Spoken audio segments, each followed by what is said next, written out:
गिबियावनो आङो जोंहा मानगोनां माजबाद समस्तिनि MLA चरन बर' बिथांखौ धन्यबाद होनांगोन। मानोना बिथांनि खस्थ' आरो नाजानायनि गेजेरजों माजबाद समस्तिनि सिङाव गोलैनाय गासै बेमारि आरो सोरबा स्टुडेन्टफोरनो जितु 255 जननो अलरेडि चेक दिनै राननाय जादों।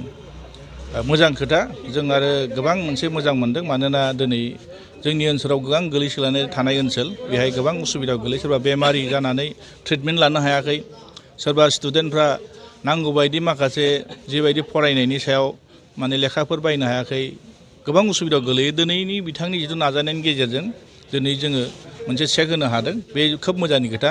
ओंखायनो आसा खालामदों जाहाथे बे ओनसोलनि गोलैसोनाय सुबुंफोरनि जिथु होनाय बे मोजां मोनसे सिगनेल आरो मोनसे लामा होननानै जों बुंनांगोन। आरो ओंखायनो आङो गिबियावनो बिथांखौ धन्यबाद होनायजों लोगोसे जायफोर दिनै चेक मोननाय बिथांमोनखौ आं धन्यबाद होदों। जाहाथे जि रां मोनदों बे रां मोननायनि गेजेरजों एसे जाहाथे बिथांमोनाबो एसे सहाय मोनो आरो। थांनाय जिथु उइन्टार सेसन माने 12 तारिख नैबे डिसेम्बराव जाना थांनाय 12 आरो 13 साननैनि हाबाफारि लानानै जिथु एसेम्बलि जाना थांदों गोजां बोथोरनि, बेहाय जिथु बिथांमोना जि बाथ्राखौ बा जिथु तथ्य जोंनो होदों बे बाथ्राखौ आं रायजो राजानि गेजेराव बुंफोरनानै होदों।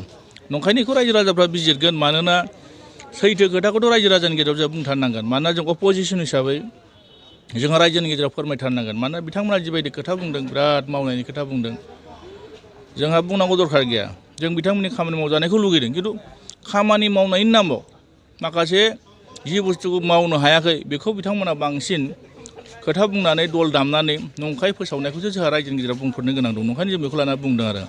ओंखायनो आं आसा खालामदों जाहाथे बिनि सायाव रायजो राजाफ्रा बिजिरगोन। मानोना बिजिरनायनि सम सफैबाय।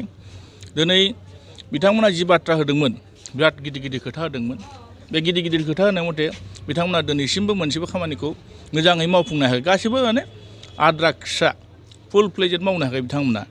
ओंखायनो दिनै जों नुदों सुक्तिनि बेलायावनो बुं, सुक्तियाबो बिथांमोना जेरैबायदि बुंदों 80% मावबाय होनना बुंदों, 80%आव दिनै मावफुंनो हायाखै। सुक्तिकारियाबो जेलाव दङ, दफाफ्राबो दिनै इमप्लिमेन्टेसन जायाखै। बेफोरनो मोनफा मोनफा फोरमान आरो। ओंखायनो दिनै जों नुदों फान्ड जिथु फैयो, इयारलि जिथु बाजेट फैयो, बे बाजेटआबो बिथांमोना नांगौ बायदि समाव फोजोबनो हायाखै। आरो दुर्नितिनि खोथाखौथ' बुंला, माने दुर्निति फ्रि होनना बुङो बिथांमोना, कारापसन फ्रि खालायनायनि खोथा बुङो। कारापसनखौथ' नों सानथ्र'नो हाया बिथांमोननि कारापसन खालायनायखौ। ओंखायनो आं बुंला, बेखौ रायजो राजाफ्रा बिजिरगोन आरो कारापसना मोरै जायो मोरै जाया। मानोना जायफोर जोंहा बिटिसिआव गोबां थिकादारफोर दंमोन बिथांमोना बिल मोनाखै।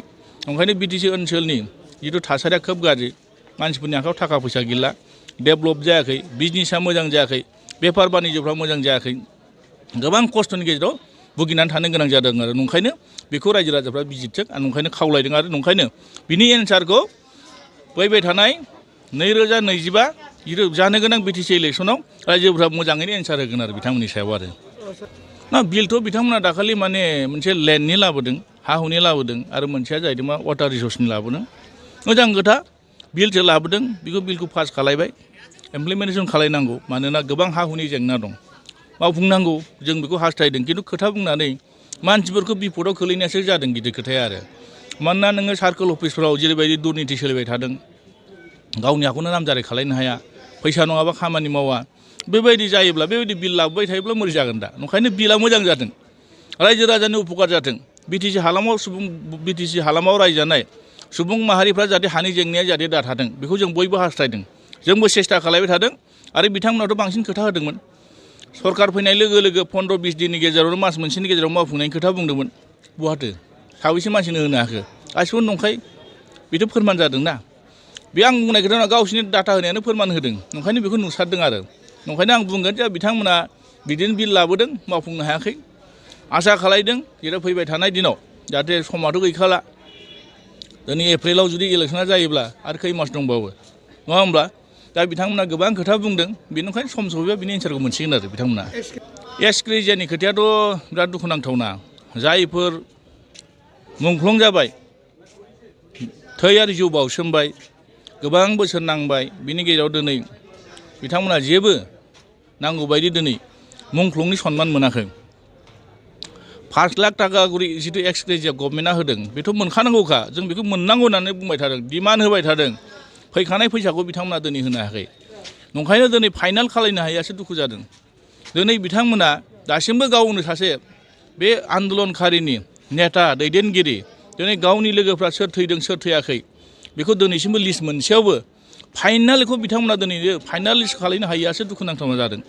मानोना दिनै जुदि इसां सेक्रिफाइस खालामखांनानै बै मुंख्लंफ्रा दिनै मुंख्लं होननानै सिक्रिटि मोनाबा जारिमिनाव जुदि नाम थालाङाब्ला दिनै मानिथो बे नांनानै मा ना बिथांमोननि सोरबा मन्त्रि सोरबा बिटिसिनि चिफ सोरबा बिटिसिनि डिपुटि चिफ सोरबा इएम जानानैथ' जों आन्दलन खालायाखैमोन ना जोंनि थांना थानो थाखाय जिथु अधिकार हांबिधानिक मर्यादा बेखौ मोननो थाखायसो जों आन्दलन खालायदोंमोन। ओंखायनो दिनै नुदों बिथांमोना जि बाथ्राखौ बुंदों एसकिरिजियाबो आं दाखालि नोंथांनि ससियेल मिडियानि गेजेरजों बुंखादों जे 5 लाख करि होनो गोनां माखासे 10 कोटि थाखा दाबो बिथांमोननि आखायाव दङ लिस्टखौ फाइनाल खालायनो हायाखै होनदों। नै मास सफैबानो बिथांमोननि माबाया जोबसिगोन। ओंखायनो दिनै आरो थांनाय बाने 2023 आरो 24 बेहायबो बिथांमोना गासै 25 कोटि फैदोंमोन। 25 कोटिनि गेजेराव बिथांमोना गासै 19 कोटि 55 लाखल' होनो हादों। अब्ला बिथांमोना दिनै बेसेबां होनो हायाखै बेखायनो फोरमान ना। ओंखायनो दिनै माखासे जों नुदों जे फैबाय थानाय दिनाव बिथांमोना माखासे गोरोन्थि खालामबाय थानायनि थाखाय गोबां रायजो राजाफ्रा खस्थ' मोन्दों आरो दुखुबो मोन्दों आरो। ओंखायनो आसा खालायदों बिथांमोना दिनै माखासे जेलाव थानाय जायफोर जोबथेसालियाव दं बिथांमोनखौबो मुक्त खालायनायनि खोथा बुंदों बेखौबो बिथांमोना दिनै फ्रि खालायनो हायाखै। आरो जायफोर दिनै रिभलिउसन खालायनानै फैनाय जायफोर दिनै दं गोथाङै दं बिथांमोना दिनै साख्रि होनायनि खोथा बुंदों। मोजांनि खोथा साख्रि होनांगोन। एनडिएफबिआ 37 बोसोर आन्दलन खालायदों। बै समाव जुदि 20 बोसोरावनो जुदि आन्दलन खालायदोंब्ला 37 बोसोर आन्दलन खालायबा नायबा मानसिया बोराय जाजोब्बाय। बिथांमोननो दिनै जायफोर दिनै साख्रि होनो हायाखै बिथांमोननो थांना थानायनि मोनसे लामा दिन्थि नङा होमबा बिथांमोननो हो दिनै बिथांमोननोबो होआ हाजिरा मुजिरा मावलाबायनानै जाना दं बेसोराफोर जेबो गैया। ओंखायनो आसा खालायदों बिथांमोननि खोथाया भेलु गैया समाव बिनि एन्सारखौ बिथांमोना गावसोरनो गावनो मोनगोन आरो। बेथ' दिनैनि थारिखआव बिथांमोना जोंबो नुदों आं नुदों आरो ससियेल मिडियानि गेजेरजों बिथांमोना अमित शाह माने भारतनि हम मिनिस्टार अमित शाह बिथांजों आरो जोंहा तपन डेका आइबिनि बिथांमोनजों माखासे इन्टारेक्ट खालायदों माखासे खोथाफोरखौ बुंदों। दा खोथाया जाहैदों मा बेथ' मोजां बिथांमोना बुंदों जों प्रकाश खालायदों मोजां खोदों खिन्थु जायफोर दिनै थांनानै बिथांमोना बे कुइसनखौ खालायदों बुंदों बिथांमोननि आखायावनो डिसिसन लानो हानाया दङ।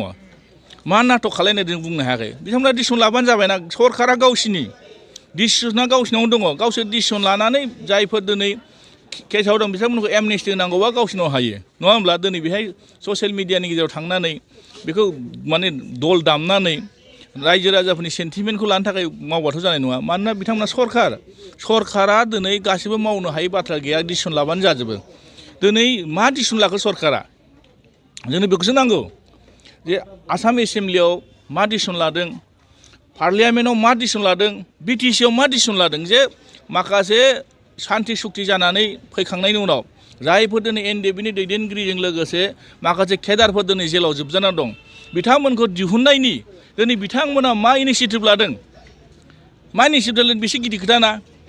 जेलाव थांब्लाबो बिथांमोना खोथाखौ बुङो जों दिहुनगासिनो दं खिन्थु थाइसेबो थाखा बिथांमोना सहाय खालायबोआखैना बिसोर गिदिर खोथा सावरायनानै टाइम पास खालायबाय थानायखौ जों लुबैयाखै बिनि रिजाल्टखौसो जों लुगैदों आरो। ओंखायनो दिनै बिथांमोना सावरायथों सोरबा माने हम मिनिस्टारजों सावरायदों जों वेलकाम खालायदों प्राइम मिनिस्टारजों रायलायदों जों वेलकाम खालायदों खिन्थु जोंनो रिजाल्ट नांगौ। बेबायदि रायलायनानै अलरेडि दिनै 5 बोसोर बारहोनायखौ जों सुखुवाखै। ओंखायनो जोंनो थाब सम नांगौ सान्थि सुक्तिबा रावबो जेलाव थानो मोना उदां अख्राङाव फैजोबनांगौ आं बेखौनो खावलायगोन आरो। Thank you.